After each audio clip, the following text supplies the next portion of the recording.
एक छोटा सा गांव था, नाम था सोनापुर। वहाँ एक गरीब दंपति किशन और मीरा अपनी रोजी रोटी के लिए आलू पूरी का ठेला चलाते थे। उनकी पूरी का स्वाद लाजवाब था। मसालेदार आलू की सब्जी, ऊपर से हरी मिर्च और धनिया की खुशबू और फूली फूली गरम पूरी। लेकिन पता नहीं क्यों अब उनके ठेले पर कोई आता ही नहीं था। उसी गांव में मोहन नाम का एक आदमी भी आलू पूरी बेचता था। उसके ठेले पर रोज इतनी भीड़ रहती कि जगह भी नहीं मिलती थी। एक दिन दो ग्राहक वहीं बात कर रहे थे। अरे भाई, ये मोहन की पूरी में वो बात नहीं है। स्वाद तो किशन वाली पूरी में है, पर जाने क्यों पैर खुद ब खुद मोहन के ठेले की ओर खिंच जाते हैं। सही कहा रे। पहले तो रोज किशन की पूरी ही खाते थे। उसकी आलू की सब्जी में जो तीखापन था वो तो मजा दे देता था। अब तो बस मन ही नहीं करता उसके ठेले पर जाने का। उधर किशन अपने ठेले के पास अकेला खड़ा चुपचाप सब सुन रहा था।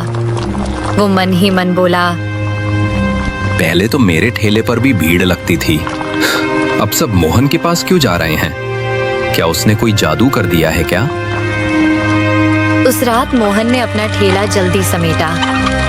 सारे आलू पूरी बेच चुका था। घर पहुंचते ही उसकी पत्नी सजन बोली, जी, आज तो अमावस्या की रात है, याद है ना? हाँ याद है। तुमने तैयारी कर ली? जी, पूरे 13 किलो चिकन पका लिया है।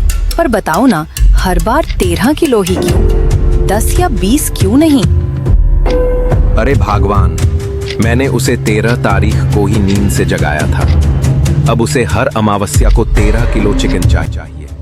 अगर नहीं दिया तो हमें ही खा जाएगा। सजन कांप गई। क्या? आपने उसे जगाया क्यों?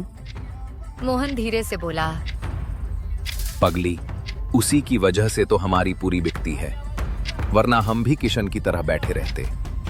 उसके कारण ही हमारे अच्छे दिन आए हैं, उसका शुक्र मानो। दोनों कुछ देर खामोश रहे। बाहर हवा में अजीब सी सिहरन थी।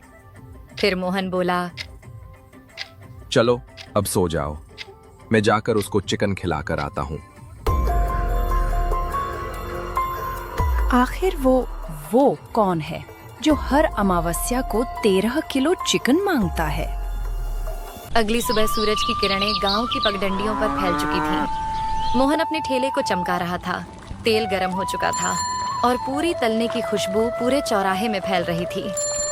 उसके चेहरे पर वही आत्मविश्वास था। आज फिर भीड़ लगेगी। उधर किशन अपने ठेले पर उदास बैठा था। बर्तन सजे थे, आलू की सब्जी तैयार थी, पर ग्राहक कोई नहीं। वह मन में बोला, कभी मेरे ठेले पर भी भीड़ रहती थी। अब तो जैसे गांव वालों को मेरा चेहरा भी नहीं दिखता। तभी गांव में शहर से आए एक दंपति दाखिल हुए, राकेश और नेहा। उन्होंने एक गांव वाले को रोका। भाई साहब, हम नए आए हैं इस गांव में, नाश्ता करना है, बताइए कहाँ मिलेगा अच्छा? सबसे बढ़िया नाश्ता तो मोहन के ठेले पर मिलता है, यहीं पास में है। दोनों ने शुक्रिया कहा और चल पड़े। जब वे मोहन के ठेले के पास पहुंचे तो वहां भारी भीड़ लगी थी। अरे जी, यहाँ तो बहुत भीड़ है। कितना इंतजार करें? सही कहा, चलो कहीं और देखते हैं। तभी नेहा की नजर पास में पड़े एक सुनसान ठेले पर पड़ी। देखो उधर, वो ठेला कितना साफ है और खुशबू भी कितनी अच्छी आ रही है। हाँ चलो वहीं चलते हैं। वो दोनों किशन के ठेले पर पहुंचे। किशन ने उन्हें देखकर मुस्कुराते हुए कहा, आइए सर, मैडम गरम गरम आलू पूरी दूं? हाँ भाई, 2 प्लेट देना। पूरी एकदम फूली हुई होनी चाहिए। किशन ने स्नेह से 2 प्लेट परोसी। दोनों ने पूरी चखी। वाह, ये तो वाकई लाजवाब है। सच में भाई, तुम्हारी पूरी का तो कोई जवाब नहीं। पर एक बात बताओ, इतने बढ़िया स्वाद के बाद भी यहाँ कोई ग्राहक क्यों नहीं?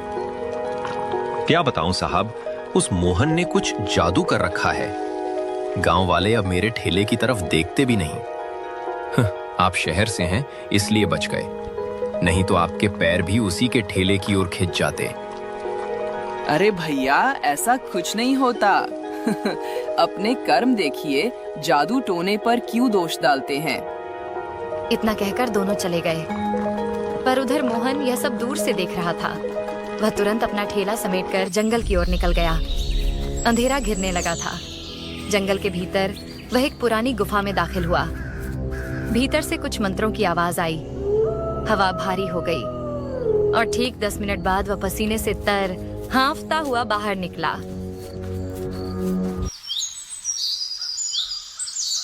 अगली सुबह वही शहर वाले फिर नाश्ते के लिए निकले। सुनो जी, पता नहीं क्यों मेरा मन उस मोहन के ठेले पर जाने का कर रहा है। अरे मेरा भी।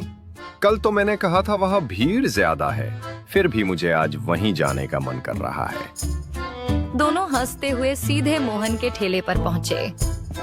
किशन दूर से यह सब देख रहा था। उसका चेहरा सफेद पड़ गया। तो अब उन पर भी जादू चल गया। जब राकेश और नेहा नाश्ता करके लौट रहे थे तो रास्ते में गांव के मुखिया मिल गए। कैसे हैं शहर वाले बाबू? कैसा लगा हमारा गांव? बहुत प्यारा गांव है मुखिया जी। बस एक अजीब बात है, कल हम किशन के ठेले पर गए थे, आज जाने क्यों हमारे पैर खुद ब खुद मोहन के ठेले की ओर खिंच गए। कुछ तो अजीब है उस ठेले में। अरे नहीं बाबूजी, कुछ अजीब नहीं। मोहन के आलू पूरी का स्वाद ही ऐसा है कि लोग खुद खिंच जाते हैं। पर राकेश और नेहा जब आगे बढ़े तो दोनों के मन में एक ही सवाल गूंज रहा था, क्या सचमुच स्वाद खींचता है या फिर मोहन का कोई रहस्यमयी राज? शाम का समय था। किशन अपने घर में चूल्हे के पास बैठा था कि तभी दरवाजे पर दस्तक हुई। दरवाजा खोला तो सामने राकेश और नेहा खड़े थे। अरे सर, मैडम, आप यहाँ मेरे घर पर? किशन जी, जो आपने कहा था, लगता है वो सब सच है। देखा, मैंने पहले ही कहा था, वो मोहन कोई साधारण आदमी नहीं है। पर आपको यकीन ही नहीं हुआ। अब यकीन हो गया है किशन। जो आज हमने देखा उसके बाद शक की गुंजाइश नहीं बची। किशन हैरान होकर बोला, क्या देखा आपने? हमने मोहन को जंगल की तरफ जाते देखा। एक थैली में कुछ था, शायद वही राज छिपा है वहां। तो फिर देर किस बात की? चलो आज उस जादू का पर्दा फाड़ ही देते हैं। तीनों जंगल की ओर निकल पड़े। हवा ठंडी थी, पेड़ झूम रहे थे और चारों तरफ एक रहस्यमय सन्नाटा था। सुनिए, ये कैसी गंध है? चिकन की खुशबू जैसी। लगता है मोहन ने ही चिकन लाया होगा। दूसरा कौन जंगल में चिकन लाएगा? कुछ दूर जाने पर उन्हें एक पुरानी गुफा दिखाई दी। गुफा के भीतर से किसी के बड़बड़ाने की आवाज आ रही थी, जैसे कोई मंत्र पढ़ रहा हो।